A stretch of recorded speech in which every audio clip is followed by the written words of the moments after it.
¿Es real lo que se ve en la película, que en una base aérea convivan aviones de quinta generación con aviones viejos como el F-14? Sí, sí, no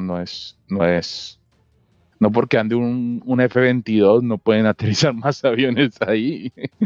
Bueno, Sí, puede ser. yo lo diría O sea, como para no, la parte económica. Si yo tengo dinero para comprarme un avión de quinta, ¿por qué no saqué a los aviones de hace varias generaciones? Porque ya son muy viejos, muy caros de mantener, consumen mucho combustible y todo eso. O sea que por el lado económico sí, pero por el lado real, no creo que pueden convivir. Además, pueden convivir. si estás en guerra, vas a usar todo lo que tengas, viejo, nuevo, lo que Mm, sea. Solamente sí, tengo que llamar a esos pilotos de la reserva que tal vez estén retirados, pero vengan, vamos a pelear.